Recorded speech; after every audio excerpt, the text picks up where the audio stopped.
Hello, listeners of Analyze Asia. Welcome to our first episode of the new year.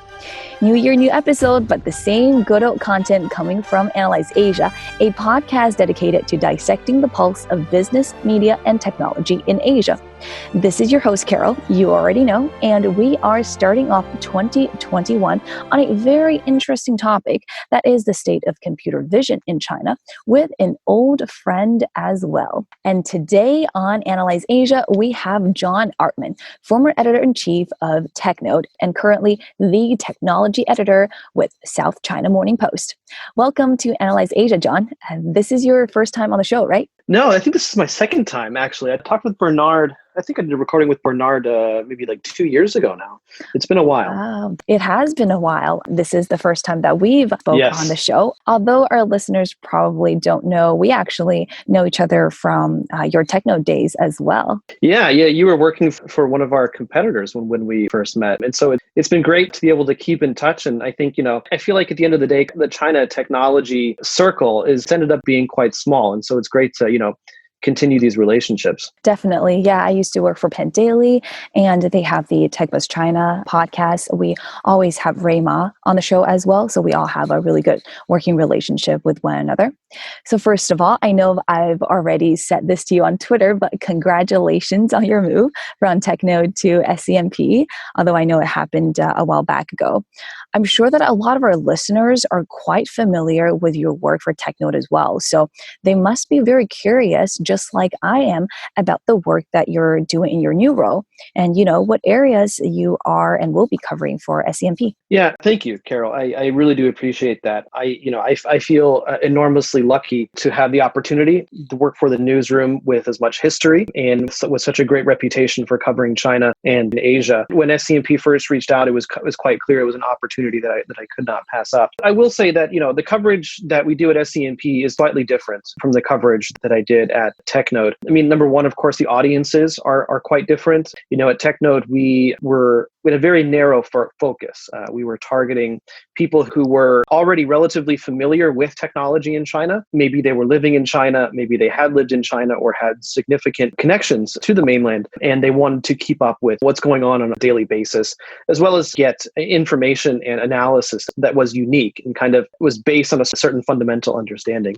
Whereas at South China Morning Post, our audience is broader. Our entire newsroom, we cover news quite comprehensively. For technology, we're really exploring some of the bigger stories that we're seeing from the last year or so. And as we move into 2021, so for example, semiconductors, China is trying its best to create some kind of self-reliance and independence from foreign technology, in particular the United States. We're tracking that very, very closely. Huawei is also a really big story for us last year and continuing into this year. How are they going to survive? How are they changing and adapting to a very different business environment? And then also, most recently, there's been a lot of moves by the government to rein in big tech in China. And so that's another thing that we've been covering quite closely, all the way from the halt of the Ant Financial IPO up to recent moves to investigate Alibaba, which is, by the way, our the parent company of the South China Morning Post. As a journalist, there's a lot of really interesting things happening, and so I will say that I do miss a little bit of being able to follow some of the deals and to follow some of the niche coverage that we did at TechNode. But at the same time, the people that I'm working with and the stories that we're covering are very exciting.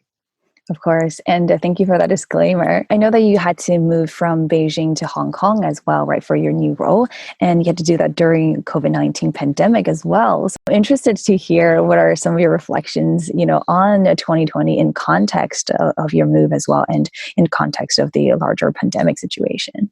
Well, I would say one of the big things is my biggest advice to anyone who has to go through quarantine and, whether it's at home or in a hotel or in a quarantine center, and especially as it seems to be getting longer, my best advice is to try to go into some kind of fugue state where you're not like, there's no such thing as time. There's no such thing as Monday, Tuesday, Wednesday. It needs to be all part of the same moment, or else you're just going to drive yourself crazy. I went through quarantine twice. Once when I was traveling back from the US around this time last year to mainland China. We did 14 days at home. And then in August, we did 14 days in Hong Kong. And I would say, the biggest mistake that I made that first time was counting the days. And especially as you get closer to the end, you start being like, oh my gosh, it's almost over. You really shouldn't do that because it makes it so much worse. And so you just got to be like, you know what? It's all the same. Just going to do my routine and stay out the window as much as I can. But apart from that, it's just very strange. This is probably the strangest moment of my adult life. I mean, obviously, again, I had this great opportunity to work at SCMP, but at the same time, it's happening while there's all these kind of macro changes going on. So on the one hand, on a personal level, it's a bit discombobulating. Sometimes it's a bit uncomfortable, but at the same time, I mean, professionally, this is a very exciting time. Thank you for sharing all of that with our audience as well, because I'm sure a lot of people can truly relate, the chaos, but also you still got to follow the same orders with work, etc. Now, we started our conversation about wanting to bring John on to the show because we wanted to talk about computer vision in China specifically. And this conversation started because we saw that SCMP Research came out with a computer vision report 2020 late last year, taking a deep dive looking at China's AI space, specifically computer vision. So to start, John, can you provide an explanation for us about, what computer vision is and also what it is as part of a field in artificial intelligence? Right. So big picture history stuff, artificial intelligence is the relatively broad field inside of computer science and computer engineering. And it first really started to gain momentum back in the 1970s when computer scientists were trying to figure out how they could create programs that would mimic human intelligence to a certain degree. The problem was back then, on the one hand, the theoretical basis wasn't quite fleshed out. But then on the other hand, actually a much bigger problem was the hardware just was not capable of really being able to process the information in such a way that it was actually efficient. Fast forward to 2015, give or take, and that's when we're really starting to see hardware that's capable of processing the amounts of data that's needed in order to actually implement this very specific type of artificial intelligence, which is machine learning and neural networks. So within artificial intelligence, there's a few narrow applications that we're seeing right now. One of which is natural language processing, which is something, if you're using a voice assistant that's using NLP, natural language processing, on the one hand, to understand what the input is, and then to render that into text, to understand what the text means, and then to come up with an output to whatever your query or your command was. And then what we're talking about today is computer vision. And so computer vision is kind of straightforward. So it's using visual data to do certain things, right? And so what we're seeing right now is that actually there's really been kind of an explosion of use cases of computer vision. So I think most people are going to be aware of kind of the biggest one, especially in China right now, is facial recognition. Something that we can talk about a little bit later. Facial recognition, it's become a relatively mature use case. So much so that a lot of the first pioneers are looking to diversify because the market is becoming so saturated. But it's also, of course, autonomous vehicles as well. So those are going to use some version of computer vision.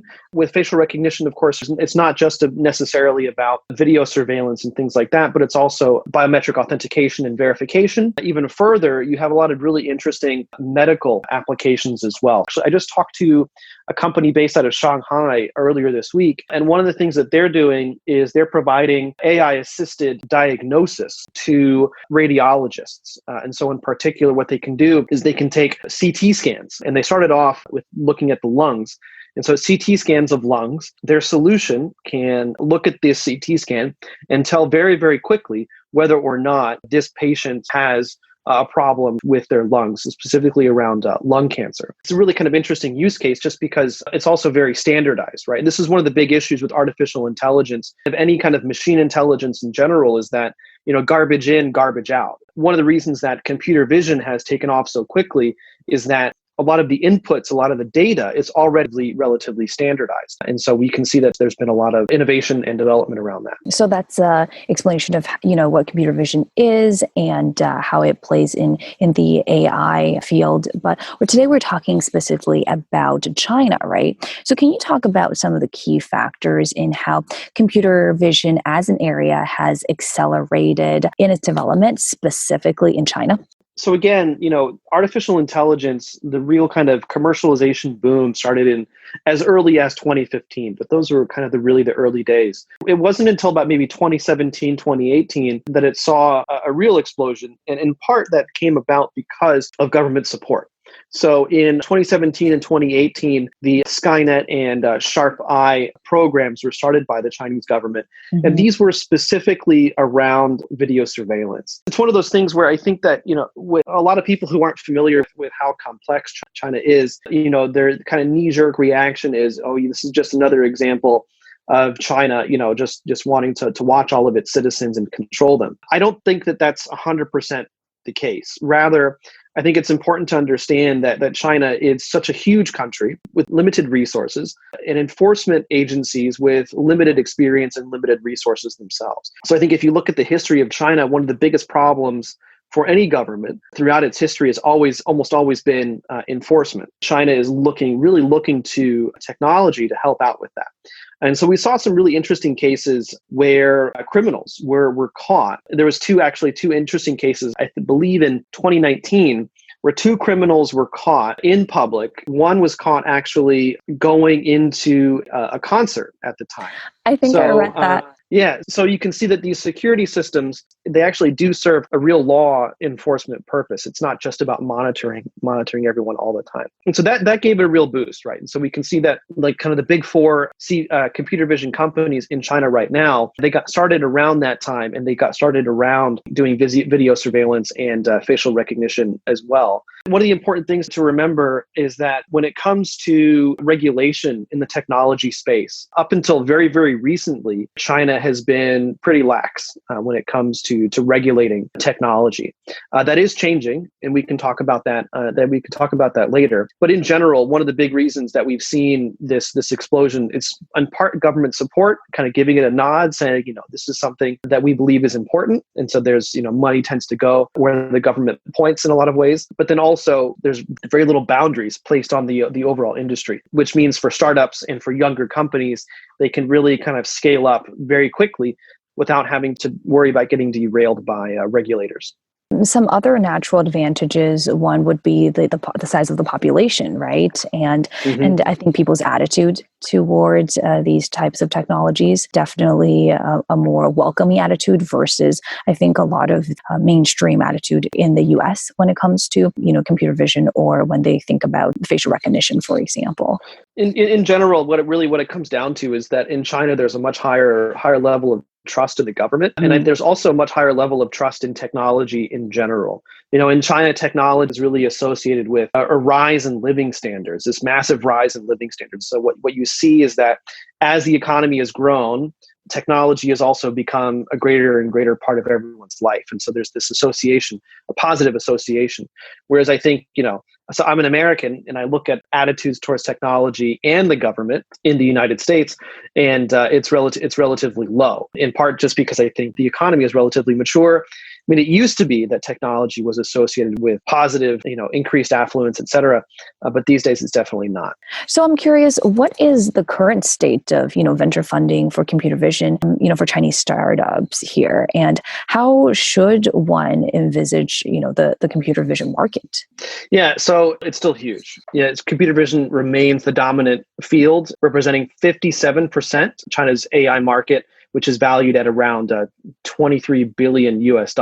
According to the computer vision report that we published in December, China led the world in computer vision venture capital funding and actually caught up and surpassed the United States, which was leading in 2017 and 2018. But funding has dropped about 50% in 2019. It was also accompanied by a slowdown in growth. As I mentioned before, the video surveillance market became increasingly saturated. And this is also in line with broader trends that we've seen. 2019 was really the winter, the capital winter in China's technology and startup space. 2020 is just about as slow. However, the overall value of investments and deals did pick up given the increased interest and demand for healthcare and education-related services. But if we look at computer vision, it's really following the trend of decreasing over time. You, of course, saw the recent news about how China hit, the 100 trillion yuan mark for their GDP in 2020. And there are some very optimistic predictions about GDP growth in the year 2021 as well. Do you think there will be implications for the CV industry? That's a great question. I mean, it's hard to say. I think that one of the big things, again, is just that the low-hanging fruit for computer vision has basically been all picked. And really what it came down to was facial recognition-based video surveillance. There's really not much room for growth. But what we can see is that on the one hand, because of US sanctions, but then on the other hand, because of, again, just the domestic situation, that computer vision companies who started off in video surveillance are quickly trying to move into other areas. In the report, you, and as well as earlier in our interview, you already mentioned there are these four companies, four dragons, as they're called, four dragons of CV in China. They are SenseTime, Megvii, CloudWalk, and Yitu. Can you talk about each of them and where their key strengths and focuses are with respect to computer vision? All four of these were actually one of the first companies to really get traction in the video surveillance market. So SenseTime, the top player in terms of funding and market share. They also have the most diversified portfolio of businesses across a variety of verticals, including smart cities, non-surveillance security. So for example, biometric authentication verification, finance, retail and marketing, and healthcare, as well as autonomous vehicles. They've done a really good job of going as wide and as broad as possible. Megvii they're backed by Alibaba, and they really made their name in providing facial recognition technology for smartphones. So how to using like Face ID, for example, to unlock your phone. And then in 2015, they went into video surveillance, facial recognition as well. So it now has businesses in security, so public security, traffic management, building access control, as well as finance. And they're recently moved into warehouse robotics. So this is kind of an interesting intersection between computer vision and other forms of artificial intelligence is in the logistics industry. Most of the major logistics and e-commerce players are doing their best to roll out these kind of smart warehouses. So using AI on the one hand to kind of calculate the best routes for the robots to actually take, but then of course also using computer vision so that the robots can navigate in the environment.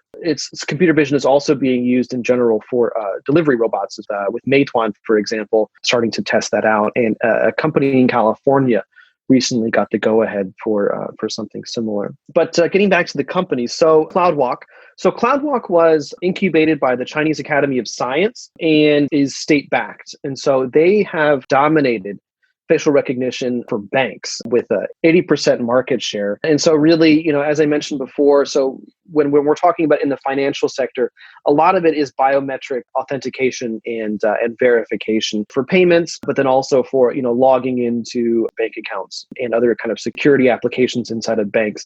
And the reason that they have such a large market share in part is because they are state backed. There is trust that CloudWalk will be able to keep the data safe and also, provide good service to them. So they've actually diversified as well. They're now focusing on intelligent government and access control in public facilities.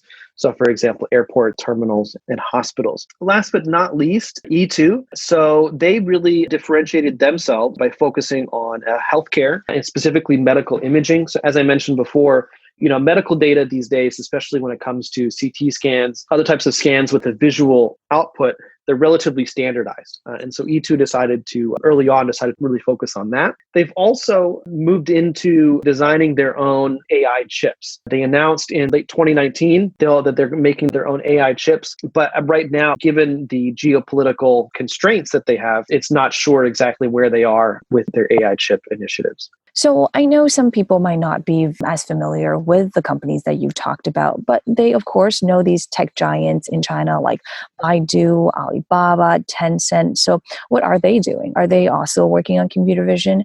And if so, what aspects are they focusing on? Yeah, I mean, so I think that when it comes to the giants, they tend to do a little bit of everything and really kind of focus on areas in terms of their own kind of first party platforms. They focus on areas that are directly related to their core business. And so we see with Alibaba and financial, a lot of their computer vision has been kind of the facial recognition on phones and for authentication, signing in, authorizing payments, et cetera, et cetera. The same thing with Tencent on WeChat Pay as well. So, I mean, if you're not familiar, obviously, iPhone already comes with Face ID. Apple seems to be slowly phasing out Face ID on their phones. But then with Android, a lot of the middle to lower end devices don't necessarily come with hardware-based facial recognition. A lot of software companies have actually had to design their own facial recognition software in order to make up for that if their users want that type of feature. A little bit, more specifically, so they also invest in computer vision startups.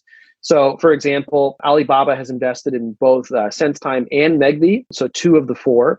They've also invested in AutoX, which is an autonomous driving company. Tencent has invested in Momenta, which is autonomous vehicles as well. And then Baidu, they've really staked their future on autonomous driving with their Apollo project. And so they're probably the biggest out of all the kind of big tech players in China. They're the ones that probably invested the most in computer vision. Yeah, I remember, I think back in 2018, I went to Baidu's AI Developers Conference. They were showcasing already a lot of their autonomous driving project for Baidu Apollo. I think they also had collaborations with, for example, King Long, which is a really large bus company in China. So have they found a path to monetization yet, to create the next wave of growth for their company? For Baidu? Yeah, it's a great question. It's not clear at all. They don't share a lot of information. Baidu has proven to quite publicity shy these last few years. When it comes to autonomous driving, like I said, they've really staked their future on that. But I think that in general, for the entire autonomous driving industry, the business model is really unclear. And I talked to a few startups recently. There's only a handful that have a clear path to monetization, and that has mostly to do with trucking. So autonomous trucking seems to be one of the first areas where monetization and commercialization is viable. Another area is robo-taxis. So autonomous taxis, basically. And so China really is a leader in this area with a few different areas around the country that are allowing testing, and the restrictions on how much human involvement is needed, as well as the area that these robo-taxis can operate in are becoming bigger and looser. And so Baidu specifically moving into robo-taxis, they're starting to experiment with some of that. But I think that the main thrust of their business model is licensing their autonomous driving to traditional car makers. I think they're really aiming to be kind of the quote unquote Android of autonomous driving, where these traditional car companies can take the solution and then customize it to their own cars. I will say, however, that they're going to face some stiff competition. There are some very promising startups that are doing something very, very similar as well. Of course, when we talk about something as sensitive as computer vision or, metrics and facial recognition, et cetera, we do talk about regulations. So how are the Chinese regulators looking at computer vision?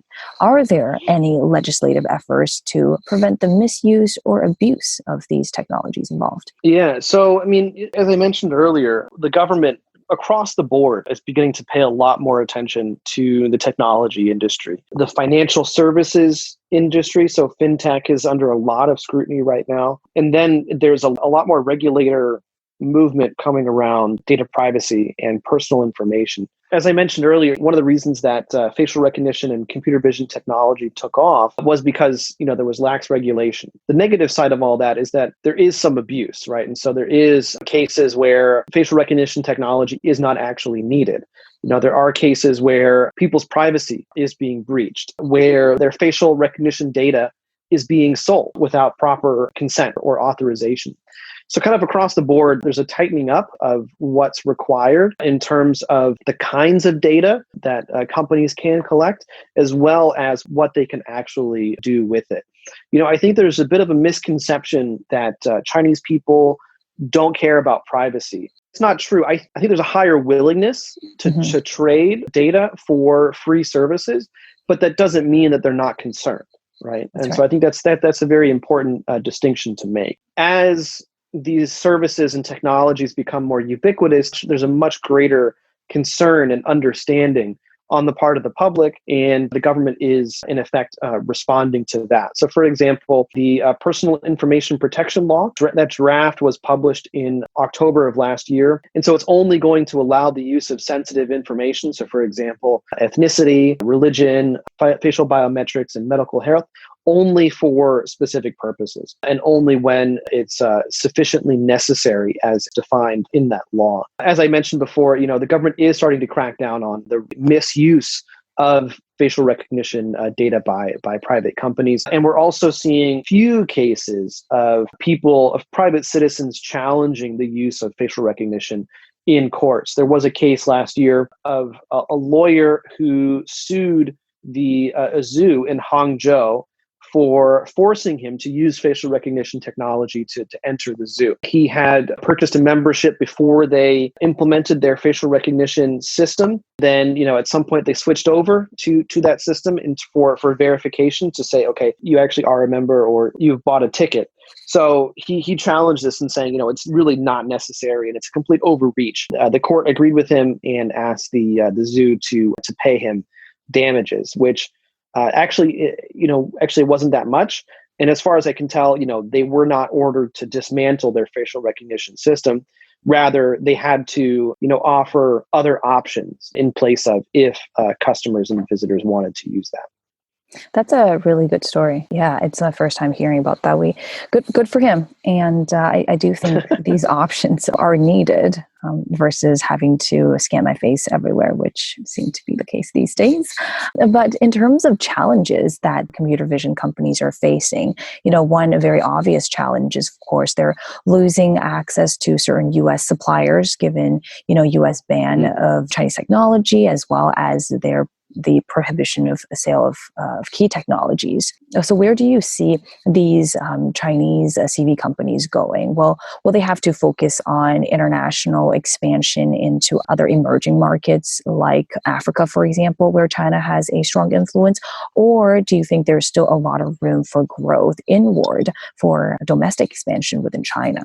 Yeah, I think so. First of all, we have to make it clear that a lot of the sanctions against some of these companies were specifically targeting cutting edge technologies, right? And so one of the strategic goals of the former Trump administration was to hamstring the development of Chinese technology. And so we can see that with Huawei and we can see that with some of these AI companies. And so when it comes down to it, these specific AI companies, they don't need cutting edge technology to do what they do. We can see, and when you're looking at some of the latest semiconductors, you're talking about anywhere between 7 to 5 nanometers. But in many cases, 16 to 12 nanometers semiconductors is perfectly usable for these applications. And so I think it's important to remember that we're not, a lot of the most mature use cases and commercialized use cases, it doesn't necessarily need some of this cutting edge technology that came under some of these sanctions.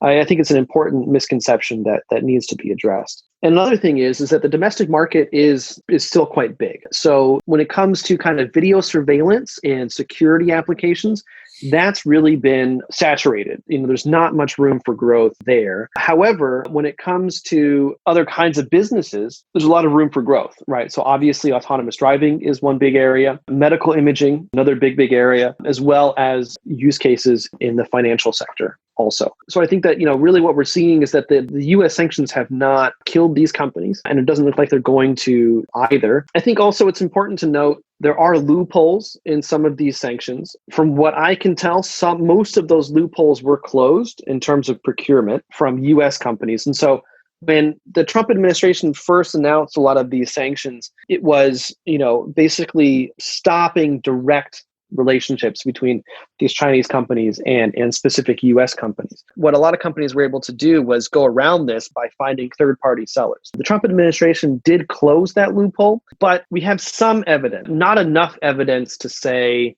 100% that this is happening, not enough evidence to even say how widespread it is, but there is evidence showing that similar things do continue to happen, where Chinese companies are able to procure secondhand equipment from third parties, which technically do circumvent the sanctions from the United States. And I think the report, the China AI Deep Dive Computer Vision report, explains a lot of these in more detail as well, right?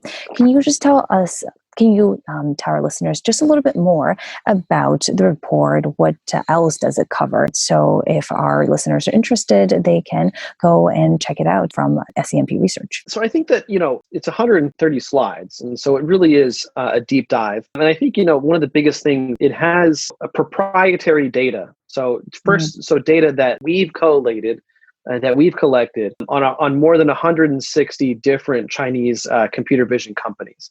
Wow. And so what we did was we spent 3 to 4 months going through and collecting publicly available data and information on patents and papers from these companies. And then using that, we were able to come up with some kind of measures of their funding as well as their R&D capability. I think that if you're interested in computer vision in China, this is the go-to report. I don't think you're going to find anything that has this much depth as possible. We also have other proprietary research, including across-the-board comparison on computer vision capabilities between China and other countries. Also, I think that, apart from kind of the data side, there's also some interesting other kinds of areas that we've discovered, including, how Chinese computer vision companies have used open source to kind of create their technology and to build their business on top of. And interestingly enough, how open source and talent are probably going to be one of the biggest areas driving growth for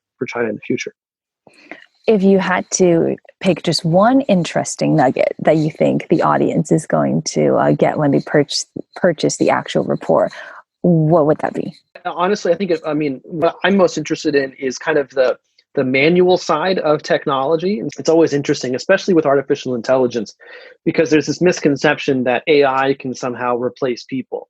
Mm-hmm. But the thing is, as I mentioned, early on in this episode, as with any computer, garbage in, garbage out. And so if the data is not reliable, if it's not standard, if it's not labeled very well, if it's not clear to the algorithm or to the computer what exactly it is, you're not going to get any usable results. And so I think that it's important to highlight, and one of the things that we explore in the report is data labeling. And so kind of what the data labeling industry in China compared to other countries. And, obviously on the one hand, China has this vast pool of data just kind of sitting there ready to be used. But then on the other hand, China also has a large workforce that can fill in that gap when it comes to data labeling.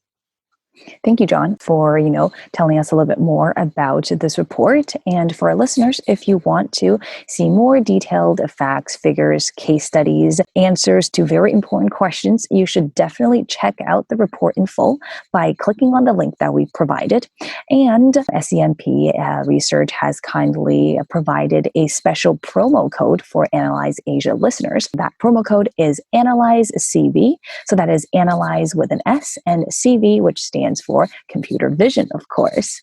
And I have one more question about what do you think are the areas for computer vision and AI more broadly that you think China will focus on for the next 1 to 3 years? Yeah. So again, I think privacy concerns is going to be the biggest thing, especially how it's being used by the private sector. The data landscape in China, it really is the Wild West. There's really not very much regulation. But what we're seeing a lot of moves by regulators on a case-by-case basis to reprimand and demand rectification by platforms and applications.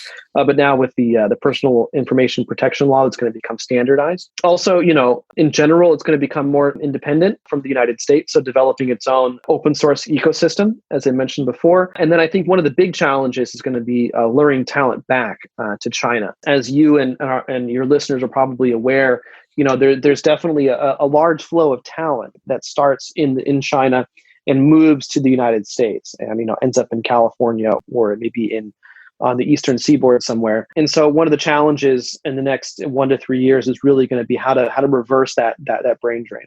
So on the one hand, kind of how can China convince people who move to the US to come back? but then also how to keep them in China in the first place. Thank you, John. Thank you so much for providing us with so much insight on the current state of computer vision in China. And I know that there are also a lot of other experts that SCMP has reached out to give webinars to those who have purchased the report as well. I see a few coming up on in March and in April. So if our listeners are interested to learn more, you can also check out the webinars that SCMP will be providing. So before we let you go, this is a question that we ask all of our guests. Do you have any recommendations that you want to share with our audience that have inspired you recently? Yeah, I mean, I've been reading a lot of different stuff recently, some related to my work and some not. But I think that, for your audience, probably the most relevant would be a collection of essays published by the Cambridge University Press called After the Digital Tornado, Networks, Algorithms, and Humanity. It's written by a professor from the Wharton School of Business who specializes in technology law and policy. But it's really interesting because it tackles a lot of the current issues that technology is facing right now. I think on the one hand, of course, algorithms and filter bubbles and the challenges for regulators, but then also, antitrust and how do you deal with the unique kind of regulatory challenges that these technology companies pose, right? Especially when it comes to antitrust and anti-monopoly, because in many cases, they're free services. There's no anti-competitive pricing because everything's free. But there are some really important questions that need to be asked around, their role in the economy. And I think, obviously the collection of essays is coming from mostly American academics, but the questions that they're asking, global. China, as I mentioned before, is dealing with the exact same issues. The EU is dealing with the exact same issues right now. And of course, the rest of the world is as well. And so I think that this, in terms of kind of getting a very detailed analysis of some of these problems, this has been a great collection of essays. Thank you. That's a great recommendation. And if our listeners want to, learn more about your work and read more of what you have edited, where can they find you and reach you? If you're interested in what I do on a professional basis, interested in following technology in China, just go to scmp.com/tech. If you're looking for something that's a bit of a mix of professional and personal, you can always find me on Twitter. My Twitter handle is knows nothing. One of my favorite handles of all times, @knows_nothing. Thank you. And again, thank you, John, for coming again on to Analyse Asia, for sharing your insights with us. And I am sure that the next time you come on is not going to be 2 years later. It's going to be a lot sooner than that. And I do look forward to your appearance next time. Thank you again. Great. Awesome. Thank you, Carol.